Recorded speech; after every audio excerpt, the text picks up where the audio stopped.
Good morning. Good morning, Frankie. Good morning.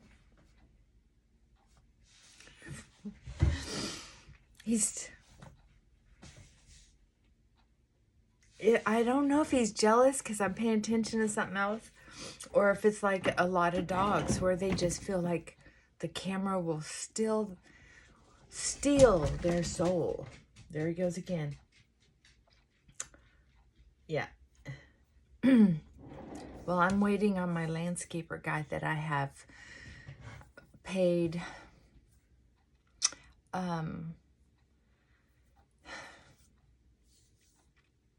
in advance. And he's not here yet. So we'll see. I sent him a text and I haven't heard back yet.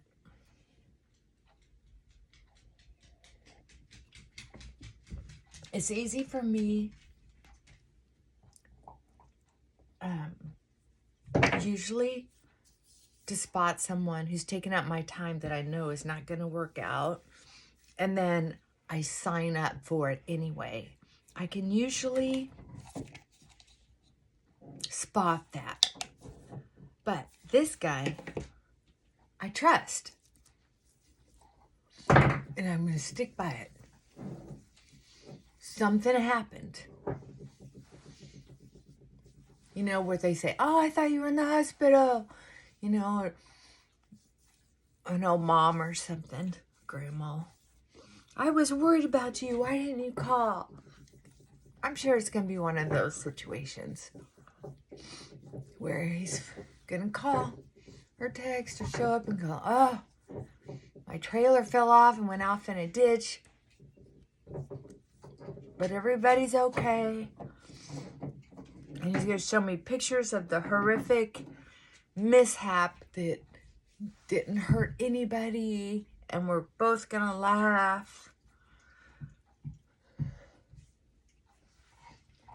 Because life is funny.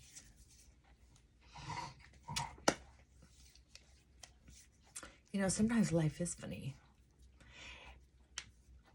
And I will tell you that this kid is, I don't know, 30 something.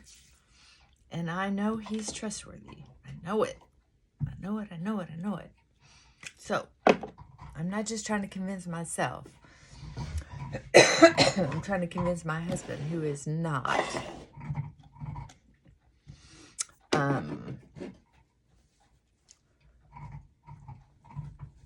All that interested in rubbing my nose in it right now. He doesn't want to be obvious about rubbing my nose in it. But he didn't trust the situation. But I do. It was just too good of conversations for that to be a dishonest person. Not one flag came up. So I'm going with everything's gonna be okay. Boy, I haven't been using heavy makeup till the last couple days, and I forgot that this is like a full coverage. This is like a high-end full coverage makeup that you need a sponge for to get it shellacked in. I guess I'm going to put that to the side because I'm going through a phase where I don't feel like I need heavy makeup anymore.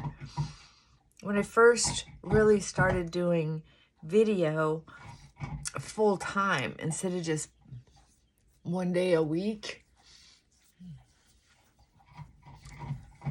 when I was just doing it one day a week, I was doing it at the dining room table and the natural lighting came in, and I didn't even think twice about how I looked. I was always lucky and it was a sunny day, I guess, but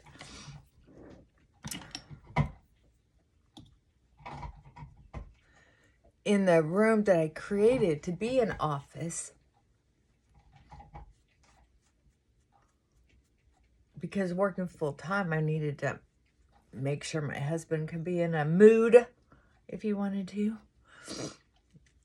and walk through the house. So, okay. So one of the things I was thinking about, besides me, is, yeah, I used to use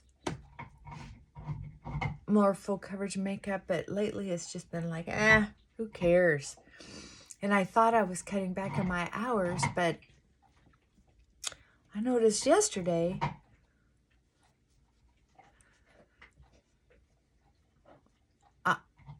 I've had some clients get really stable and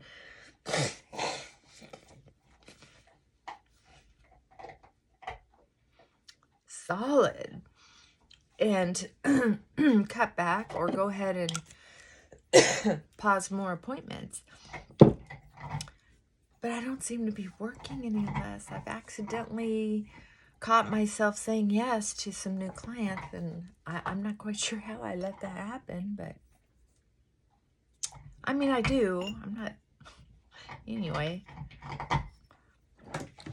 I guess until I get these house things paid for, I won't gripe at myself for making a plan and not sticking to it.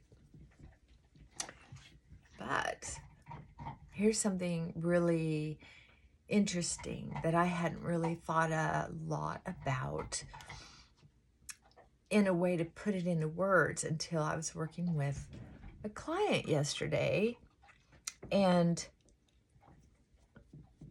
he was saying that he and his wife don't speak. This is so common though, and I didn't even think about it, that when I work on it with people,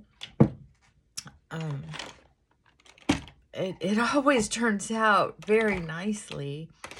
Anyway, he was complaining that he and his wife are getting along better now already. He's so happy.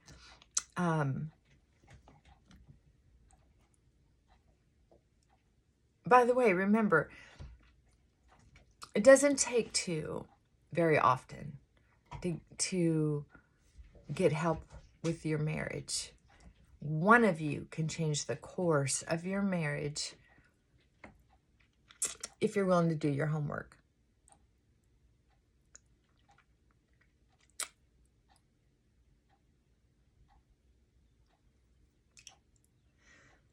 So he was saying they're getting along better, but mentioned, because they have young children,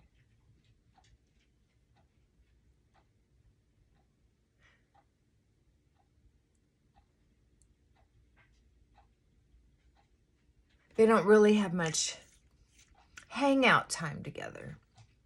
So I'm like, what do you do for fun that you really enjoy, that you find yourself spending time doing?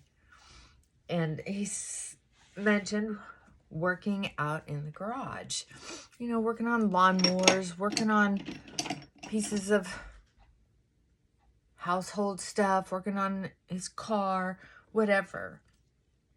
Okay. I said, so does she have a place? Does she have a place in the garage where she can, just like a little corner, put down a rug, a chair, excuse me, or like a little porch swing, like love seat, lawn furniture, or some old piece of furniture from the house, and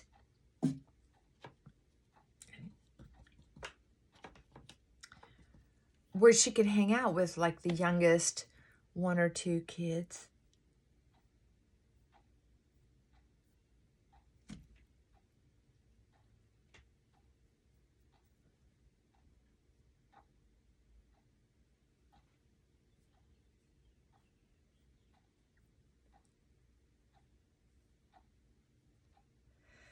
And he says, well, I told her, come on out, keep me company while I work on the car, you know?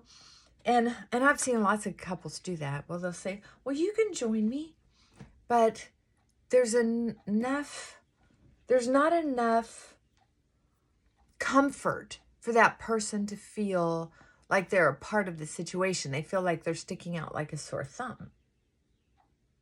Like I used to date a guy who, back in the day, they didn't have decals for race cars.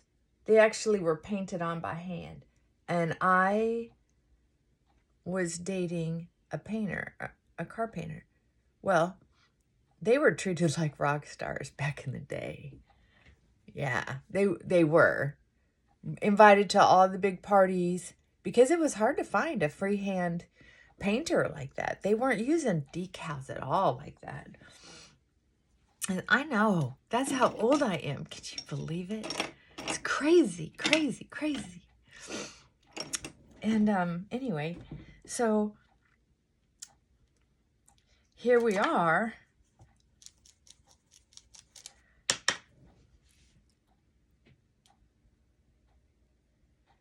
Because he would say, yeah, come and make yourself comfortable. Come hang out with me while I paint this car, because it takes so long. And his business and my business back then were just clashing with ours. And really, we didn't have to have sex all the time. We just wanted to hang out. So that's kind of where I got the idea. So he would, and my spouse is very good at this too. If we're going to go somewhere, he makes sure I'm comfortable. I remember our first travel date. He bought brought along 2 boxes full of things that would make me comfortable. The kind of coffee I wanted. He made sure that it was a coffee pot that was big enough for both of us, not just a little hotel room. You know, he didn't know what to expect for certain accommodations. He brought like a first aid kit, a heating pad. Gosh, I don't remember what all he brought. Bagels, the kind of bagels that I really liked back then. It was a while back. So anyway, that's the kind of thing that I was talking to with this client is, let's talk about things. Let's talk about you clearing out a corner of, kind of like when you clear out a corner of your closet when you want someone to move in. You got to make them feel comfortable.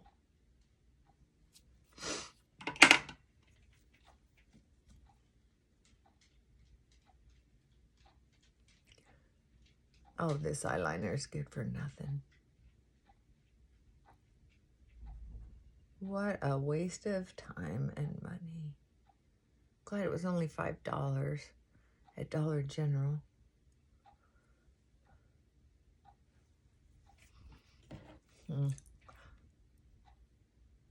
So he's gonna do a little corner there, and keeping in mind, I told him, keep in mind her favorite colors, her favorite kind of style, if you can incorporate that in, you know, with a couple bucks that you're spending. It's going to be out in the garage, so you have to ask yourself, how much time do you really want her and the kids to be spending out there? So if you're saying, oh, I only want her to be comfortable for 15 minutes, then I'm not going to spend that much money on it. I'm not going to spend that much attention to it. So, okay. Or do you want her to actually stay out there for an hour? Maybe 2. Once a week. And at least 20 minutes on different days. And is it someplace she can play with one of the kids? You know, and keep an eye on them. Like, they're not allowed out in the garage around Dad's tools all the time, right? So can they be entertained in that spot? Is there a little fridge? Is there a little coffee table? So we're just talking it all up, right? And then I started thinking, you know, one of the lessons that one of my dear friends, I always got along with my friends' parents. I always did. Since I was a little kid, My friends' parents always thought I was so grown up and good influence on their kids. And then when their kids started getting me in trouble, they were my best advocate. Wish I could have stayed friends with all those people when the friendships broke up. I was attracted to racy people, so it didn't always go well. Just because I got along with the parents. Okay, so anyway, this friend of mine's mom taught me that even when I was super poor, I could take some of these things that I had, things like a blanket, an old sofa. Back then we had milk crates. I don't know if anybody even drinks milk anymore. I know that you can buy them at IKEA or Walmart sometimes. What else did I have? An old lamp. Anyway, this lady showed me how to decorate my living room with these materials that I had in a way that made this little cheap, inexpensive little living room setting feel cozy, regardless of how cheap it was, regardless of how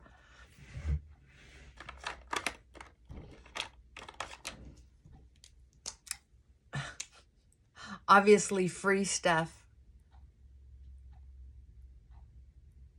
or yard sale stuff was. And she was able to take an old pot, an old bowl, an old pitcher, and put dirt in it from the backyard and dig up a couple plants or baby plants from the neighborhood and make a vignette on the middle of this old rickety dining room table. I mean, it was amazing.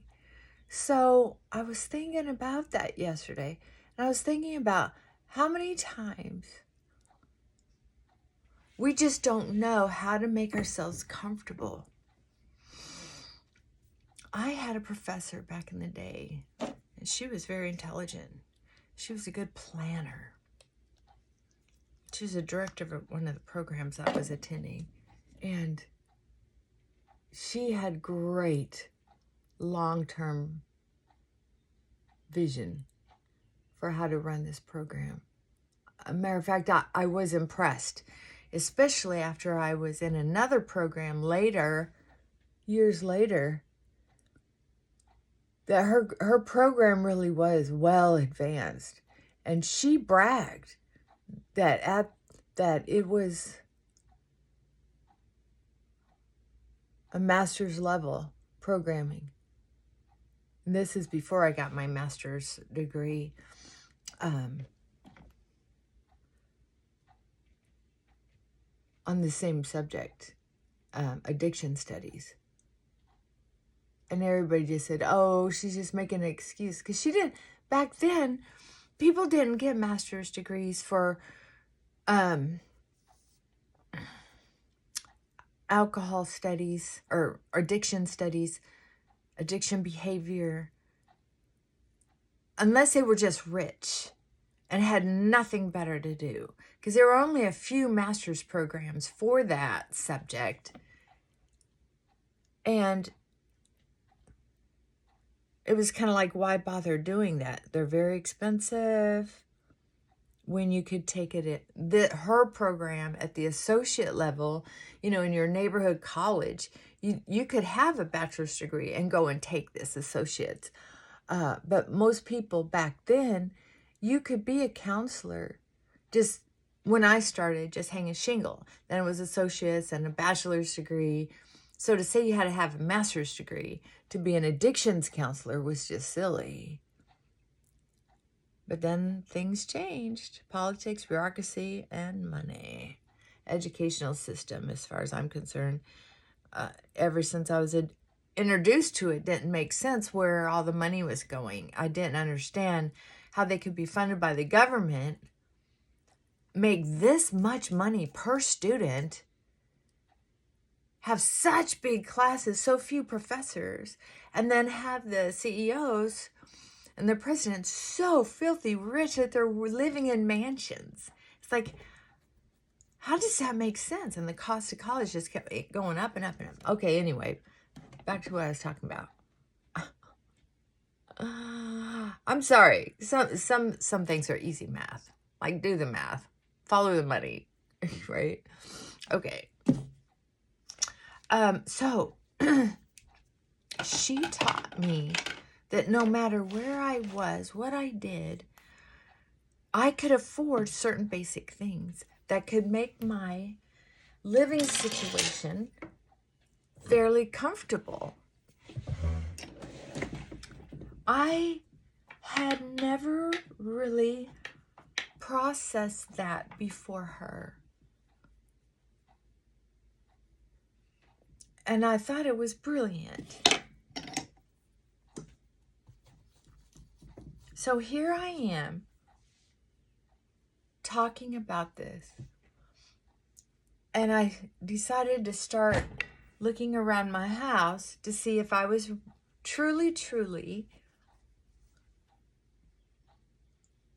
comfortable in my own house, right? I've been working on thinning out all this stuff.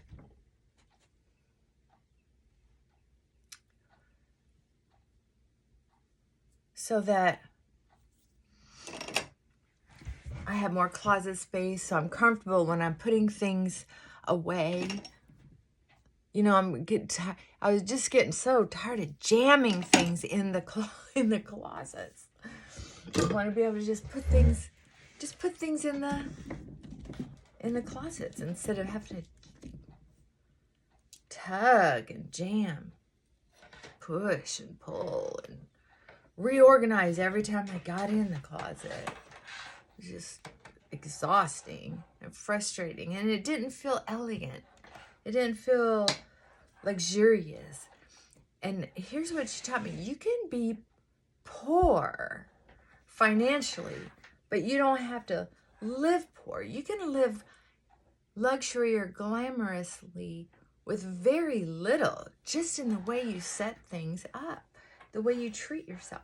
We would sit down on that blanket, didn't have a rug, money for a rug. Rugs are more expensive. Put down this, it was one of those like horse blankets, large horse blanket, kind of that Southwestern Mexican print on it, Aztec-y. And then the cushions to that sofa, like it was a 3-piece sofa, and not all the pieces were worth bringing up into the apartment. They were going to be put out on the curb. So anyway, we kept some cushions and set them up against the other sofa. The sofa, actually, the cushions on it were pretty good. The chairs were kind of, the frames didn't really make it very well to the curb. And what is this? Okay.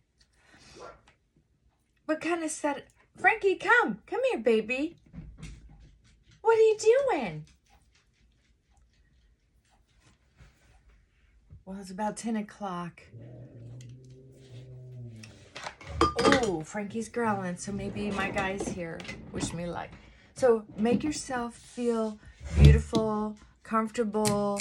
And if you have someone in your life who doesn't feel really included or part of something, look around and see if you made an effort to set them up to feel comfortable. You know, the right size clothes, the right size shoes. That's what I was going to tell you about that lady in the program. Is here she was so super intelligent, and her shoes were so tight. I could see her toes through the leather, high quality leather. But she had been so used to being uncomfortable. Her pants had camel toe. She wore and there were high waters. So she must have grown up poor, where you wore the same clothes until they wore out, no matter what sizing they were. That's that, because nobody wants to be that uncomfortable. She didn't even know she was that uncomfortable. You can just buy bigger clothes, buy bigger shoes. It doesn't matter what size they are. It doesn't matter how long you've had them. If they hurt, if they're uncomfortable, trade them in. They don't have to be expensive replacements. Sorry. And you don't need money for them if they were valuable. I haven't charged money for any of the stuff I've given away. I tried a couple times. Didn't work out easily, so I gave it up. If your mattress is uncomfortable, give it up. There's very inexpensive options you can try. They have very good ratings on Amazon. It'll be delivered. I'm not saying go outside your budget. I'm saying look around and figure out what's going to make you comfortable. I can tell you this. Even something as... This is so stupid. But I'm going to show you. I bought... This is a dumb example, but I bought these little trays from Temu. They have 3 slots in them. Certain things will fit in here, but then my brushes just weren't right. But this is the best idea I've had for a while, because it helps keep a little more organized and my makeup table better. But I found this little jar to fit in here. Does it look great? No. Does it work the way I wanted to? Yes. Because I don't like the brushes just falling like that. See the difference? I don't like that. So when I put them in this jar, think outside the box. Do some little things for yourself to make yourself more comfortable. All right. That's probably a terrible excuse. Okay. Oh, here's something. So I got a couple of these. They didn't have the lids of them. There were cookie jars, flour jars, sugar jars. They didn't have the lids. None of them had the lids, but 2 of the jars were still there and unbroken. So I bought them, and I used them as curling iron crocks. That's a really good idea. Really good show. And I have another vase. This for a tall, skinny curling iron. And you can arrange those on your bathroom counter if you have the space. I put this one in here on my makeup table, which isn't very big, in my opinion. So I don't have room for a whole bunch of stuff. Okay, gotta run. Love you. Have a great day. Bye for now. Mwah.